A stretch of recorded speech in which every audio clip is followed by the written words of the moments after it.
तो आप सब भक्तों को गोवर्धन पूजा की हार्दिक बधाई आप सबको।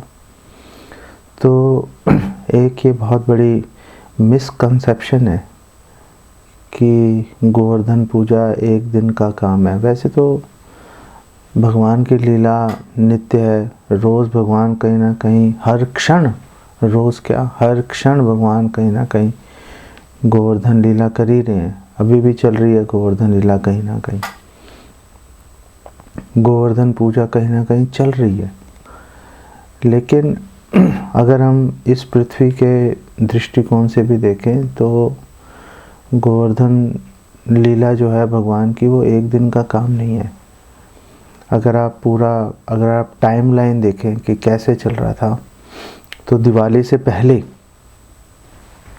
जितने ब्रजवासी हैं, नंद महाराज इत्यादि सब, वो सब इंद्र पूजा के लिए लगे हुए थे, तैयारी में लगे हुए थे। और दिवाली से एक दो दिन पहले भगवान कृष्ण ने उनसे पूछा, नंद महाराज से, कि भाई मतलब आप क्या कर रहे हो, तो आप प्लीज़ मुझे बताओ। गायें चरा के आए थे भगवान कृष्ण और बलराम जी। तो उन्होंने देखा ये बड़ी तैयारियां वैयारियां लगी हुई हैं, क्या चल रहा है। तो उन्होंने पूछा, तो नंद महाराज ने फर्स्ट टाइम में उत्तर नहीं दिया। उन्होंने खेलो, तुम अपना खेलने कूदने के दिन है, अभी थके हुए हो, तुम आए हो, अभी गायें चरा के जाओ, थोड़ा रेस्ट कर लो। भगवान कृष्ण ने कहा, नहीं, आत्मीय जनों से कुछ नहीं छुपाया जाता, आप प्लीज़ मुझे बताओ क्या चल रहा है। तो नंद महाराज ने बोला कि यार हम लोग जो हैं सब, हम लोग इंद्र यज्ञ की तैयारियां कर रहे हैं। ये तो भगवान कृष्ण ने पूछा कि क्या ये मतलब कहीं शास्त्रों में प्रमाणित है, मतलब कहीं ना कहीं लिखा होगा ना शास्त्रों में। तो नंद महाराज ने बोला, नहीं, ये तो मतलब पुरातन काल से एक ट्रेडिशन, एक प्रथा चली आ रही है और हम लोग उसका पालन कर रहे हैं बेसिकली। और जो इंद्रदेव हैं वो वर्षा भी देते हैं, और हम लोग क्योंकि कृषि गोरक्षम हम लोग कृषि पर और गायों की रक्षा पर, गायों के लालन पालन पर हम लोग आधारित हैं, आश्रित हैं।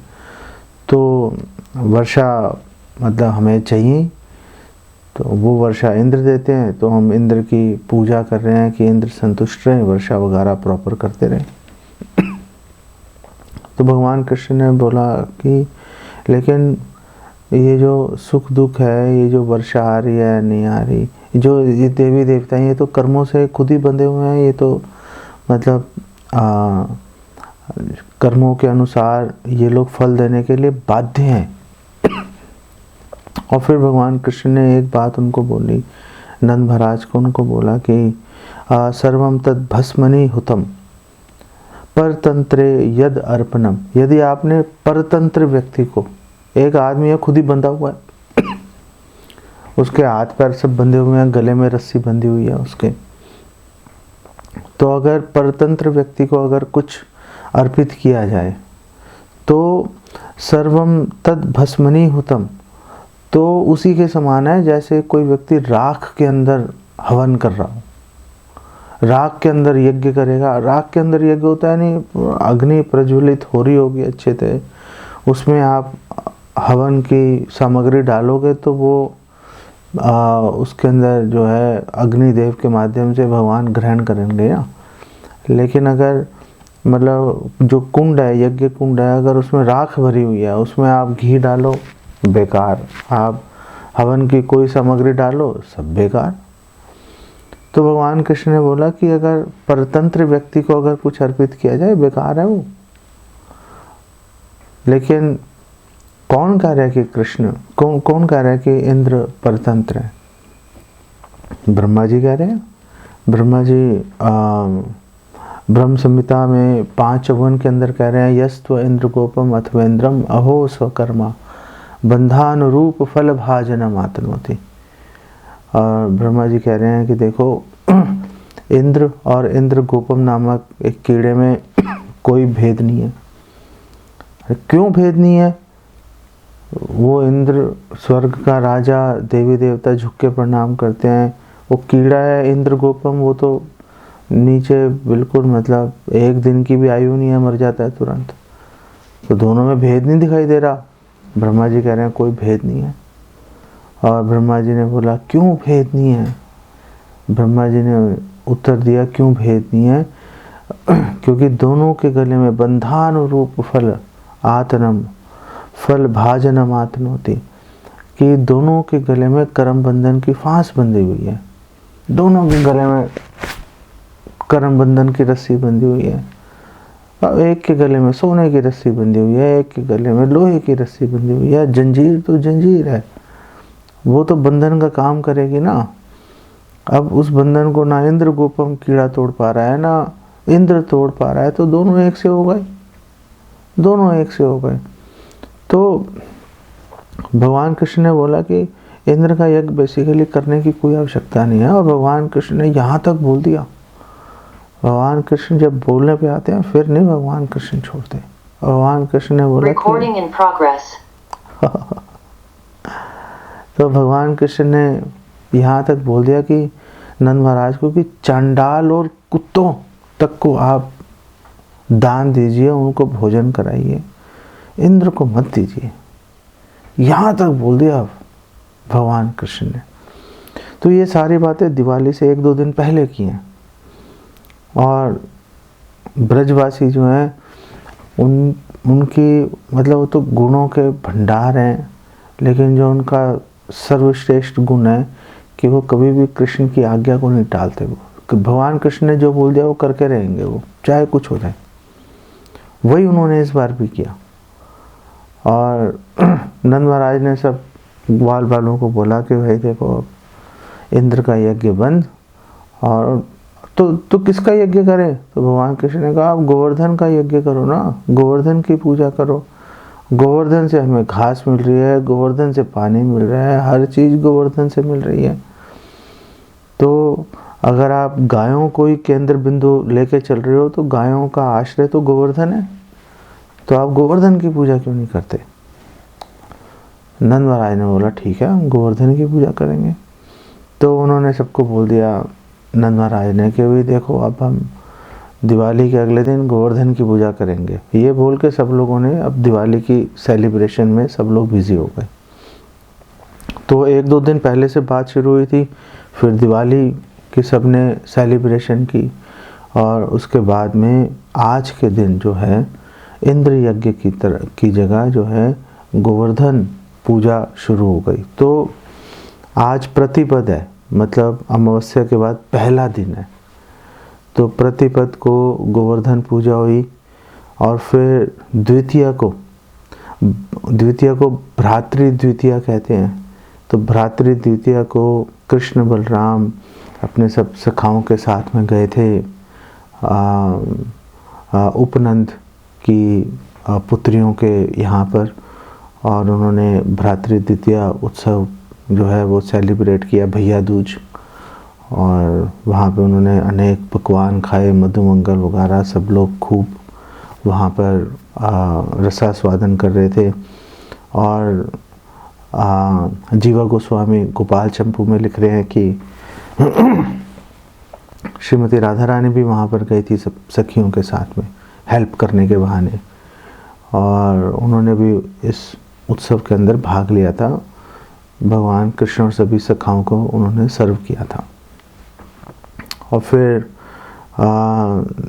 भ्रातृ द्वितीया को ही, अब कृष्ण बलराम तो आनंद ले रहे थे, सुख लूट रहे थे, लेकिन इंद्र बहुत गुस्से में था, अरे मेरी पूजा होनी चाहिए थी वो हुई नहीं।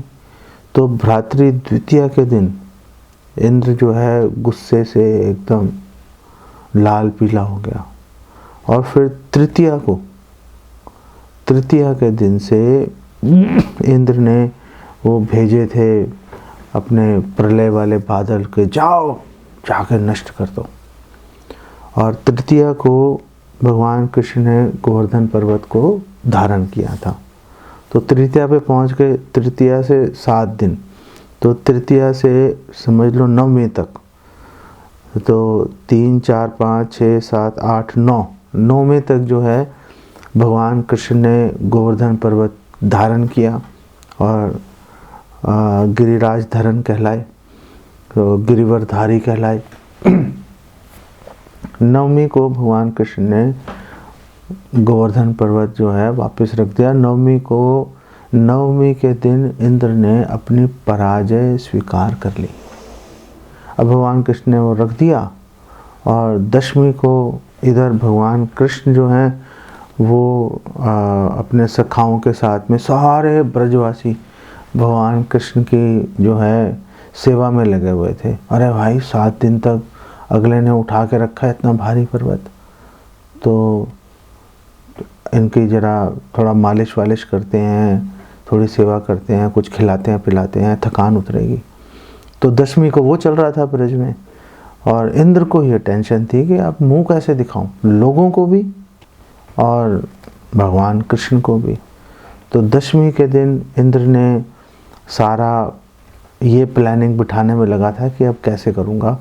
और फिर एकादशी के दिन इंद्र जो है भगवान कृष्ण से माफ़ी मांगने के लिए आया था। तो ये पूरा प्रकरण चल रहा है। तो समझ लो कि दिवाली से 1-2 दिन पहले तक गोवर्धन लीला शुरू हो रही है और एकादशी तक चल रही है। एकादशी को जाके उसका प्रॉपर उसका समझ लो एक समापन हो गया इस पृथ्वी लोक पर।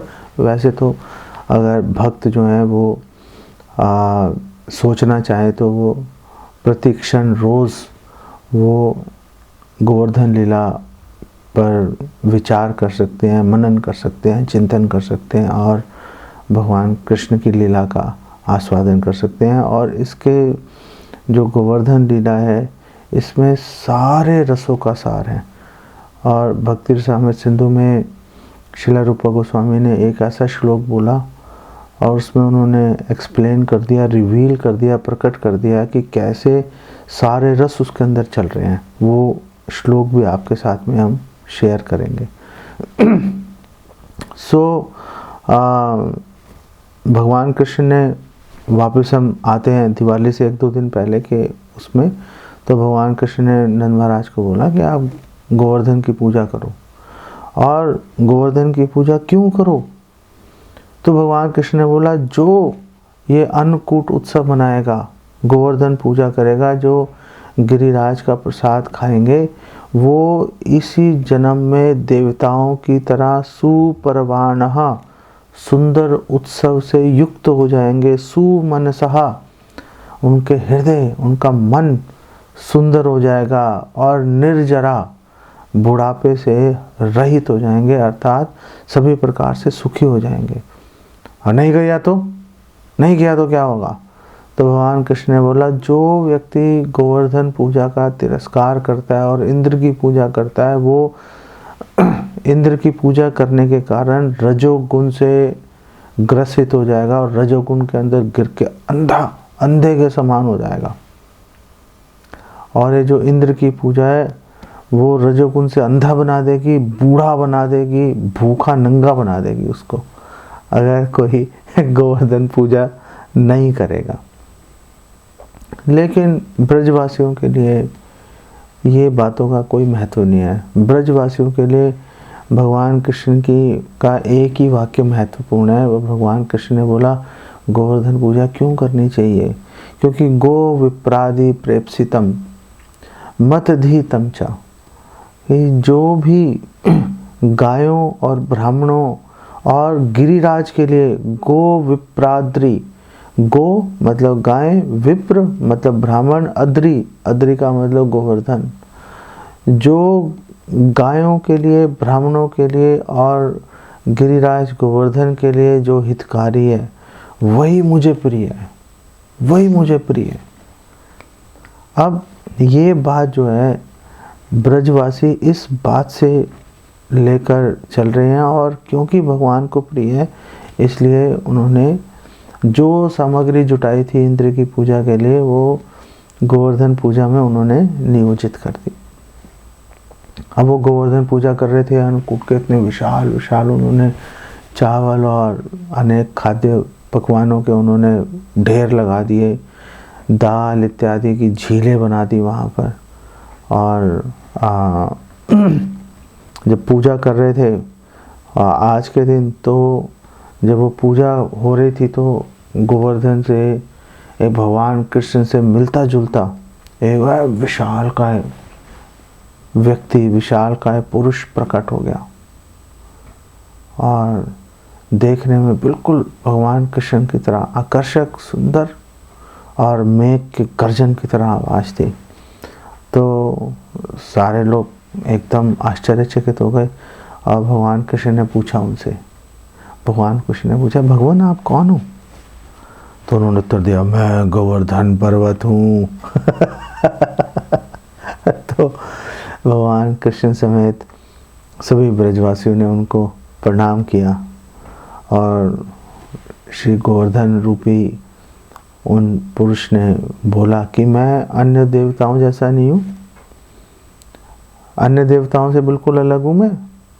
जो ये दूसरे देवी देवता है ना, वो अपने आप को आपसे अलग समझते हैं। छोटे लोग, हम बड़े लोग नीचे पड़े हुए हैं, हम ऊपर रह रहे हैं। आप उनको कभी खाते हुए नहीं देख पाओगे, वो आपसे कभी मिलेंगे जुलेंगे नहीं। दूर से भाई, दूर से बात करो। जैसे कोई रिश्तेदार कोई बहुत ही अमीर हो जाए, वो गरीब रिश्तेदारों से दूर से बात करता है, अरे भाई टाइम नहीं है। ऐसे ही गोवर्धन जी ने बोला, दूसरे देवी देवताओं को आप ना देख पाते हो, ना उनको खाते हुए देख पाते हो। मैं वैसा नहीं हूँ, मैं आपको अपने से अलग नहीं समझता, मैं आपके साथ ही हूँ। ये फर्क है मुझ में और देवी देवताओं के अंदर। और उन्होंने बोला, देखो आपने कभी देवी देवताओं को प्रत्यक्ष भोजन करते हुए नहीं देखा होगा, लेकिन मैं करूँगा। जो आपने अन्नकूट महोत्सव, आपने ये सारा जो पकवान बनाए हैं, देखो मैं आपके सामने खाता हूँ। और उन्होंने सारा जो है अन्न पकवान जो है गोवर्धन जी ने ऐसे इकट्ठे किए और सब खा गए, सारा ग्रहण कर लिया। फिर उन्होंने कई बांस लिए, हम लोग तो तीलियां लेते हैं ना दांत साफ करने के लिए, अब गोवर्धन रूपी उन पुरुष ने जो है बांस लिए और बांस से अपने कई बांस लग गए दांत साफ करने में। फिर उन्होंने नदियों के पानी से कुल्ला किया उन्होंने, और फिर उन्होंने जो है पान इत्यादि ग्रहण किए। फिर ब्रजवासियों ने उनकी आरती की, उनकी परिक्रमा की और अकंठ उन्होंने भोजन किया और चंडाल कुत्तों तक को खिलाया। चंडाल कुत्तों तक को खिलाया। और अगले दिन भैया दूज थी, भ्रातृ द्वितीया, और सारे जो है सखाओं के साथ में कृष्ण बलराम जो है श्री उपनंद के घर गए, वहाँ पर ये उत्सव मनाने के लिए। यहाँ पे एक महत्वपूर्ण बात ये है कि अभी तक केवल भगवान कृष्ण इंद्र की मूर्खता का अनुभव कर रहे थे, और किसी को नहीं पता, किसी को नहीं पता, केवल भगवान कृष्ण को पता है कि इंद्र गलती कर रहा है। अच्छा, एक बहुत पॉपुलर जो है सिद्धांत, और वो सिद्धांत ठीक भी है, एक बड़ा पॉपुलर सिद्धांत है कि भगवान कृष्ण ने गोवर्धन पूजा की इंद्र का अभिमान तोड़ने के लिए। बात ठीक है, कोई प्रॉब्लम नहीं है, लेकिन एक और दृष्टिकोण भी है, एक और दृष्टिकोण भी है। क्या दृष्टिकोण है कि भगवान कृष्ण ये सोच रहे थे कि जो ब्रजवासी हैं, ब्रजवासी इंद्र से बहुत अधिक श्रेष्ठ हैं, कोई तुलना नहीं है। बेसिकली इंद्र सकाम कर्मों में लगा हुआ है, ब्रजवासी पूरी तरह भगवान कृष्ण के शरणागत है, उनको कोई लेना देना नहीं है स्वर्ग से नरक से। कोई स्वर्ग अपर्व, स्वर्ग अपवर्ग नरकेशु तुल्य दर्शिना, तुल्यार्थ दर्शिना। भागवत में कह रही है कि जो भगवान के भक्त होते हैं वो स्वर्ग, मोक्ष और नरक, इनमें उनको कोई भेद नहीं दिखाई देता, सब बराबर हैं भाई। भगवान कृष्ण है तो सारे सुखदाई हैं, स्वर्ग भी सुखदाई है, मोक्ष भी सुखदाई है, नरक भी सुखदाई है। भगवान कृष्ण नहीं है तो स्वर्ग भी दुखदाई है, मोक्ष भी दुखदाई है और नरक भी दुखदाई है। तो ब्रजवासी वहाँ पर है।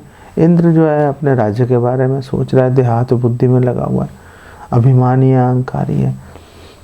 तो इंद्र को जो है, क्योंकि ब्रजवासी श्रेष्ठ हैं इंद्र से, तो इंद्र को ब्रजवासियों की पूजा करनी चाहिए, उनसे पूजा स्वीकार नहीं करनी चाहिए, उनकी पूजा करनी चाहिए। तो इंद्र जो है वो मर्यादा अतिक्रमण कर रहे हैं। और क्योंकि इंद्र भगवान से संबंधित हैं, भगवान वामन के बड़े भाई हैं, अदिति के बड़े पुत्र इंद्र हैं, और छोटे जो हैं अनुज इंद्र के जो हैं वो श्री वामन देव हैं, तो संबंधित हैं बड़े भाई के रूप में।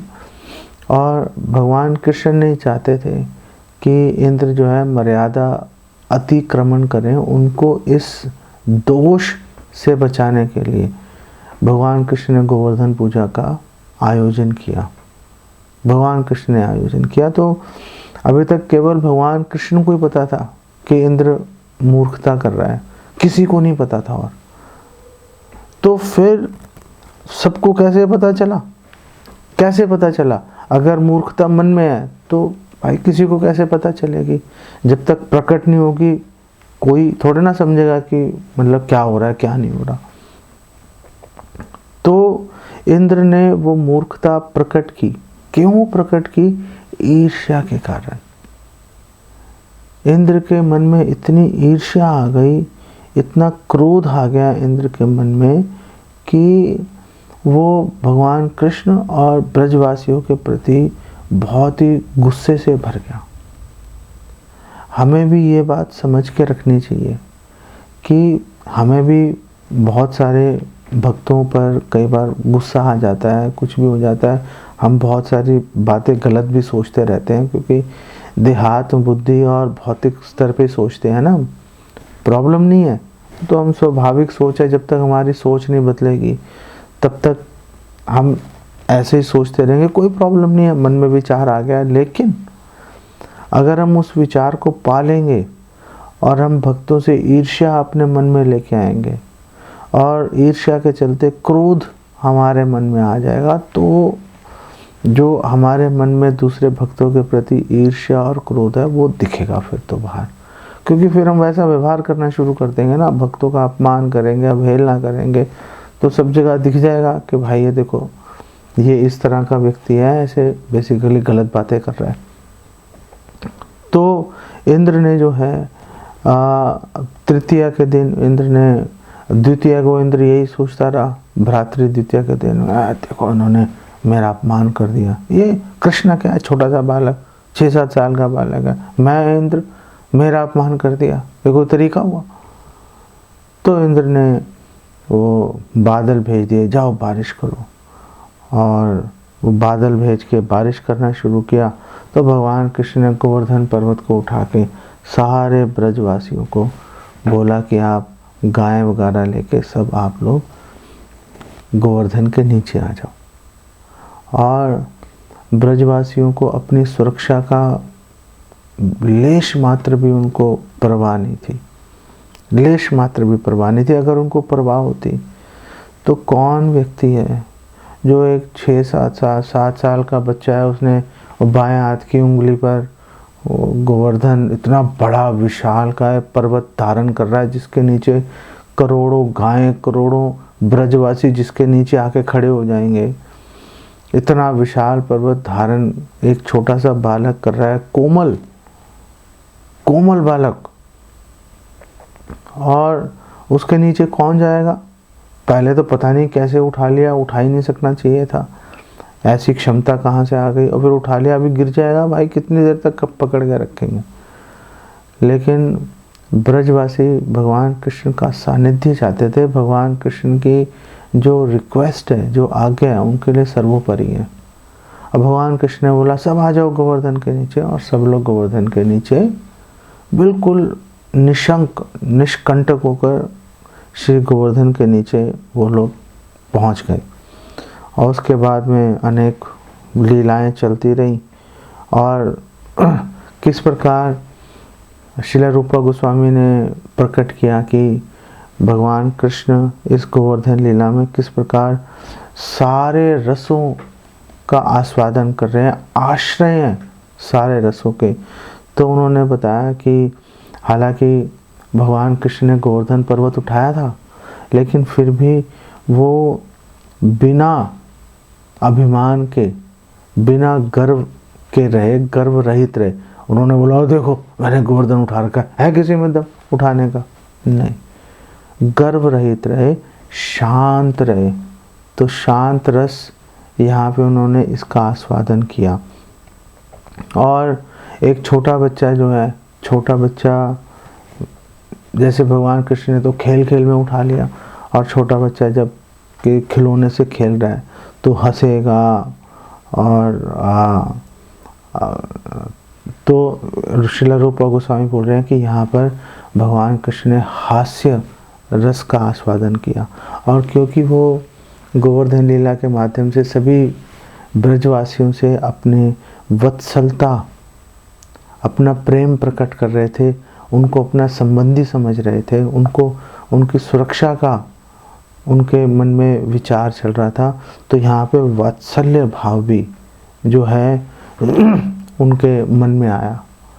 और नीचे गोवर्धन के नीचे जो है सारे ब्रजवासी भगवान कृष्ण की सेवा में लगे हुए थे। नंद महाराज, यशोदा माता, नंद महाराज तो थोड़ी दूर खड़े थे, लेकिन माता रोहिणी और माता यशोदा तो भगवान कृष्ण को एक ने बाईं तरफ से पकड़ रखा था, एक ने दाईं तरफ से पकड़ रखा था, बार बार मुंह पहुंच रही थी।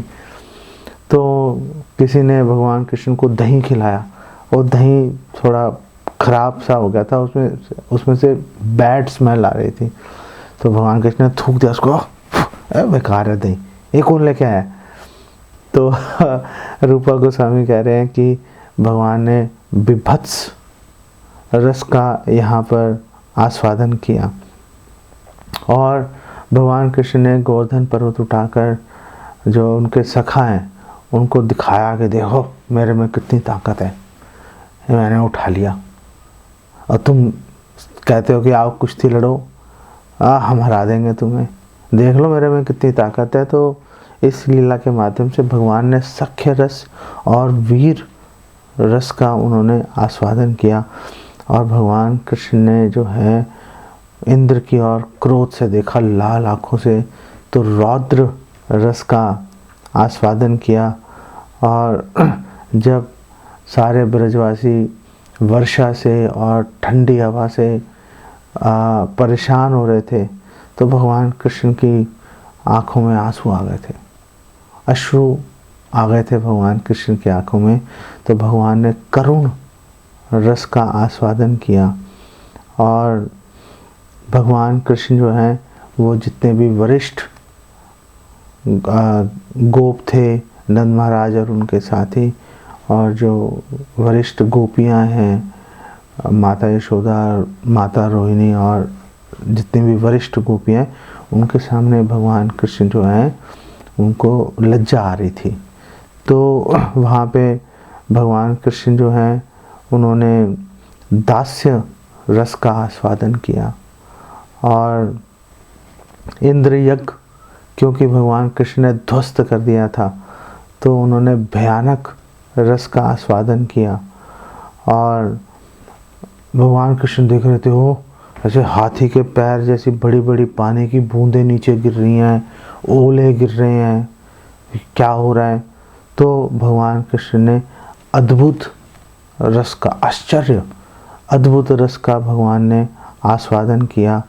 और गोपियों को देखकर, श्रीमती राधा रानी इत्यादि सभी गोपियों को देखकर भगवान कृष्ण रोमांचित हो गए। तो भगवान कृष्ण ने मधुर रस का आस्वादन किया। और श्रील रूपा गोस्वामी कह रहे हैं कि हमारे स्वामी जिन्होंने गोवर्धन पर्वत धारण किया वो आपकी रक्षा करें। ये श्लोक भक्ति रसामृत सिंधु 4.8.85 4885 के अंदर श्रील रूपा गोस्वामी ने इस श्लोक को जो है रिवील किया है, प्रकट किया है। बहुत सारी बातें और चल रही हैं, ब्रजवासी क्या सोच रहे हैं, इंद्र के मन में क्या चल रहा है, कैसे माफ़ी मांगी गई, ब्रह्मा जी ने क्या बोला, बृहस्पति जी ने क्या बोला है इंद्र को, सुरभि माता सुरभि देवी ने क्या बोला है इंद्र को, और इंद्र ने भगवान कृष्ण को क्या बोला। ये सारी बातें कभी आप किसी और भक्त के मुख से आप श्रवण कीजिए। यहाँ पर इसको विराम देते हैं। गिरिराज धरन की जय।